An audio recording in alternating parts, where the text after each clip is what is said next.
Hello and welcome back to Bridging the Gap. We're back after taking some time off for the summer season, so we're excited to be back and at it. My name is Jared Jones. I'm the Director of Investments and a lead advisor here at Omega Wealth Management.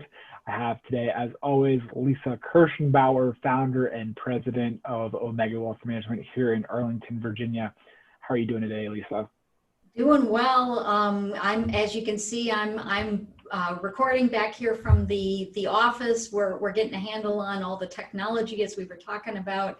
Excited to be talking with you today about some of these topics. Yeah, absolutely. So we've got an exciting show today, and as the title indicates, we've launched this show to bring you our differing perspectives on money, markets, and life.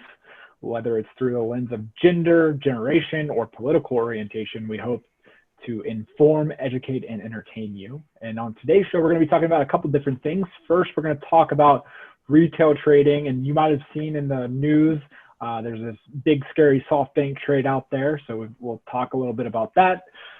Stages of grief and anticipatory grief. That's a hard one to get out of the mouth, but and then the Mulan phenomenon, and looking at maybe what movie studios could do to stage the release dates and different prices and all that. So in the future, we'll be looking to provide weekly updates and ideas for you to ponder and connect with us on, whether it's through Facebook, LinkedIn, or our YouTube channel. We hope you can subscribe and get in touch with us through all the different social media outlets. And now for today's show, so jump in. The first topic we wanted to talk about was the retail trading going on. It's been widely covered throughout all of the past few months. Just as quarantine started and sports went away, there was a lot of coverage about how, I'll say primarily people that probably look and think a lot like me, young guys who are into sports. Their gambling went away through sports, so they looked elsewhere. Saw the stock market. It's not considered gambling, but some of it could definitely be considered gambling, especially if you're doing some of the day trading and not really understanding the intricacies of investing. So that's where they've turned their focus. And we've seen a massive run up in the retail side since then. Things like Robinhood, Acorns. We use a couple of different brokers as far as like Betterment, so that's one we have a relationship with, and Schwab, all have seen explosions in the amount of accounts they've opened on the retail side of things. And that's all great. That's fun. I love the idea of more people getting involved in the investment world. But the problem is, I think, if you started investing, as we were going into quarantine, as things were shutting down, that was all mid-March timeframe, we'll call it. Maybe it takes a few days to get the account up and running and decide what you want to invest in, so that puts you to late March. The market bottoms on March 23rd. So if you're one of these retail investors that has been investing since, let's say, late March, early April, you have the mindset that stocks only go up, right? That's what we've seen. We've seen a massive explosion in the stock market, especially in the popular companies that everybody loves, like Facebook, Amazon, Apple, Google, you name it, the tech stocks. Those are the big culprits behind the big upswing in the market. And then this past week, I guess late last week, early this week, we saw a bit of a pullback on the tech side. The NASDAQ had a huge dip. I want to say it was down 10% at one point. There's been a lot of speculation. Is this, I think we're going to get a lot of this as we move through fall and as the market has scary drops. Is this a healthy pullback, or is it the start of something more? Are we going to retest the lows? Maybe the V isn't a V, maybe it's a W in the market. Who really knows? But I think we're going to get more of that. But the retail side of things, there's some debate out there. Maybe you have some ideas around this, Lisa, about how big of a portion retail plays in all of this. Yeah, I think when we look at, I think all of the reasons you've described for why we're seeing this phenomenon makes sense. In addition, I think the other issue here, or the other contributor, is going to zero, no cost commissions on trading.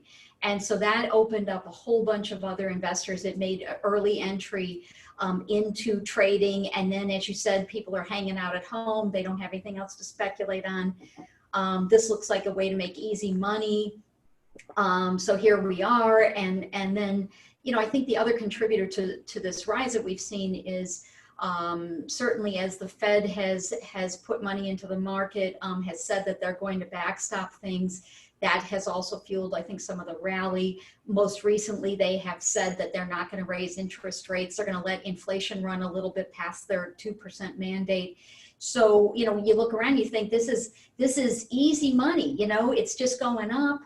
I think what got really interesting and spooked people a little last week was that we learned about, and we're not quite sure when it came out, but there were, SoftBank is this investment firm in Japan that does a lot of trading here in the United States, and they made a pretty big bet, at least relatively, $4 billion, buying options, covered calls, where they're holding the underlying stocks. This is all on tech stocks, so all the names that you were talking about before, and you know, it's based on about 30 billion. At one point, they were saying it was $50 billion worth of stocks. Those are real numbers. Now, is that going to totally do anything to the market? I think what it's creating, though, is volatility. And the concern about the trade is, as long as the stock market is moving up, they're going to make a lot of money on this trade. But if things go the other direction, what will happen? Could that exacerbate any sort of natural pullback that we might see? And so, you know, I think, to your point, the fall is going to be full of volatility. To be clear, volatility doesn't mean going down. You can have volatility up and you can have volatility down. I know it makes investors nervous to see things like a roller coaster ride, but if you do this, you know, in the past, I can recall a lot of summers, I would go on vacation, be gone for a few weeks, and the market would do this, and we'd get to the end of the summer and it'd be in the same place it was at the beginning of the summer, but it felt really rocky. We're definitely going to feel that. The question is whether we're going to actually go down for some sustained period. But people worry about that, right? And certainly this retail trading is, I think, adding to, because it's a lot of day trading in many cases, it's adding to the ups and downs of prices of specific stocks. I mean, you know, there was a lot of speculation on Kodak, which did not work out well for a lot of people who didn't know when to get out. And then certainly on Tesla, Apple, some of those stocks as well. So, you know, is this going to last forever? Are people going to get back to work, back to their, you know, not their normal routines? Who knows? It's a way to make money, certainly, if you know what you're doing. If you don't know what you're doing, it's a way to lose money. So I think it's something that will probably add to the volatility, along with everything else this fall, the elections, et cetera. And we need to see what happens with this SoftBank trade. But it's something to watch, but I think it's not necessarily something we need to worry about at this point. Yeah, I think that's the key. It's a big trade for SoftBank. And for those of you that maybe aren't familiar with SoftBank, I think recently they've been most popular with their early investing in WeWork, which was supposed to IPO, and then as analysts started to dig into the numbers, they realized maybe it had some crazy valuation, like billions of dollars, and then it ended up being worth, like, I don't know, 300 million, something like that, after people started digging into it. So they lost a lot of money on that, but they made a huge success in the early 2000s, 2010 decade of investing in startups that had great success. Like Uber, actually. Like Uber, yep. In their vision fund, they had Uber, and they've made a pile, as you can imagine, a pile of money. So that was their claim to fame. As you said, the WeWork trade hasn't gone the right direction. And so now there's something. I think what's interesting is people are wondering what's going on. Like, they made a lot of money on Uber. They really got it wrong on WeWork. So are they trying to make up for lost ground here with this trade? Who knows? Yeah. So it's something to pay attention to. It's not going to crater the market like, you know, back in 2008, 2009, the mortgage-backed security side of things and those kind of options and derivatives that you've probably heard about did. But it could definitely impact SoftBank and have implications for the tech sector, which has been pulling the market ahead. It's been the best performing sector this year. So it's something to pay attention to. I'm not sure that it's going to, you know, cause a huge crater, but Lisa, you pointed out great foresight. I think we're going to see volatility. That's something I think we can fairly confidently predict. And something that I've really like saying a lot of lately is, it's really, if you're going to get out of the market because of volatility, it's a two-pronged decision process. You have to decide when to get out and when to get back in. The getting out part is easy. Anybody, our amygdala goes to work for us. The fight or fight response when things get scary. It's easy to make that decision, but then you have to go to type 2 thinking or phase 2 thinking of, which is much more long, deliberative process of getting back into the market, and that's tough. So if you got out, we've worked with a number of clients who sold some of their portfolio earlier on, and then have gotten concerned about how to get back into the market. So it's if you're thinking about getting out, talk to us. I would say that. Let's just sum it up there. Yep. All right. So the next thing we want to talk about is it's that traditional back to school time of year. I've been out of school for a few years now, but I still, every time this time of year, it feels like I'm ramping things back up. Summer is officially over after Labor Day. So it's back to school feeling, whether you're going to school or going to work more. It just doesn't feel the same this year, right, Lisa? Yeah, and and I think we have a little bit of a different perspective here, and it was worth talking about this briefly again, just reminding people and maybe normalizing what they might be experiencing. I think a lot of us thought we would get to the fall, things would get better, somehow magically they would get better, and what we're all realizing is it's still Groundhog Day to some extent. Yeah, people are out and about a little bit more. We're starting to get back in the office, but we're only virtually meeting with clients. And so it isn't quite normal. Travel is still, you look at the travel numbers, people are not traveling. Conferences are all online. It is not going to be the fall that we might have hoped and expected. And so I think it triggers a couple of things. One is anticipatory grief. So when you start to look ahead, and as I'm getting into some conversations, I don't know about you, Jared, about the holidays. Are we going to have Thanksgiving? What are we going to do for Christmas? Are we going to gather people we haven't been around in months, if not since last Christmas, and be together? And so it's bringing up some conversations, and I think it's bringing up a little bit of anticipatory grief, like things are not going to be like we had hoped. Again, the holidays might be this point where you think it's going to be different. I don't think so. And so when we think about the 6 stages of grief, at the beginning, you might be in denial. You might even be angry, like really frustrated that this is still going on. Or maybe you're like, well, if we can just get to Halloween, I bring this up because Jared and I were talking about this, or we get to Thanksgiving, maybe it'll be different. And then you get to that point and it hasn't gotten any different. It can be really hard. And from there, it's not unusual to have some sadness. Things are not going to be the same for a while. And I, for one, am missing. There are a lot of positives, not for everybody, but you can find lemonade in the lemons, but not everywhere for everybody. And then there's meaning and acceptance. And so I vacillate again between sadness and meaning and acceptance. But we want to bring that up because we want to normalize that it's okay to really be struggling a little bit with this transition. At the same time, I know as we were preparing for the show today, you had a little excitement about maybe a teeny bit of fall seeming like normal. Yeah, football's back tonight officially. We're recording this on September 10th. We've got the reigning Super Bowl champs, the Chiefs, playing the Texans tonight. So football in the NFL is back. College football for a lot of the bigger conferences starts, or at least for the ACC. I really just follow the ACC, being a Virginia Tech grad. It starts this Saturday as well. So football is back. But I was also thinking, as you're just talking, like I'm not going to be able to get together with friends and really watch the games at a bar, or maybe somebody has a backyard we could go into. I don't know. We'll have to figure that out. But you have to do Zoom viewing parties.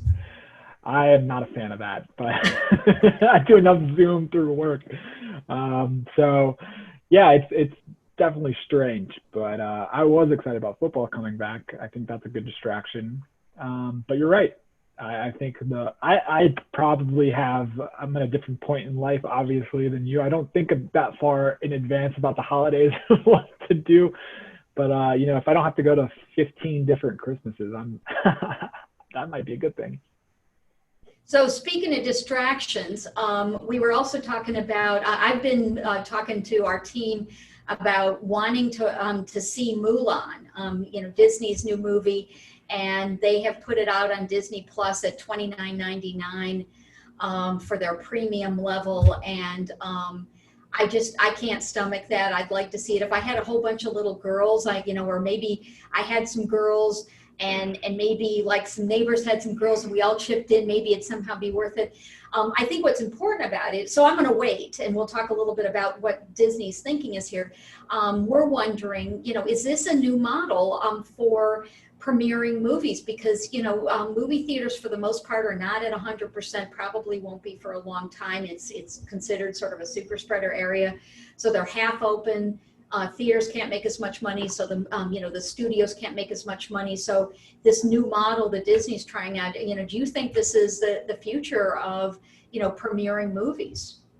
Yeah, I think it'll be definitely interesting when theaters are back up and running, but kind of while they're closed, I've heard a lot of talk about the idea of having like a tiered release, so if it's a big movie like Mulan, or if we had a Star Wars come out or something like that, that has a lot of interest, maybe put it at like $50 to start, and then as time goes on, scale it down from there. So like 3 weeks in or something, move it to 20 and then 10, I don't know.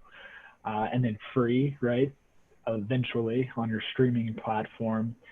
But there are people that I think would definitely be willing to pay $50 to be like the first person to watch it. And maybe that's a way that the studios can make up some of the lost revenue. Well, we know that is a phenomenon. I was talking with the team about the fact that like when you go skiing, you can get the first tracks pass and be the first one out, to make the tracks on the new powder. And so clearly as Americans, there are other models for being first, getting access first, and we're willing to pay for those things. And so, it'll be interesting to see whether it'll apply to movies. It's worth a try. I mean, if I'm a studio and I put a lot of money into a movie that, I had been working on last year or pre-pandemic, I got to do something. It can't hurt to try, right? Yeah. We're talking about Top Gun 2. Oh yeah, that's kind of in the pipeline. It was supposed to come out this summer, be a big blockbuster.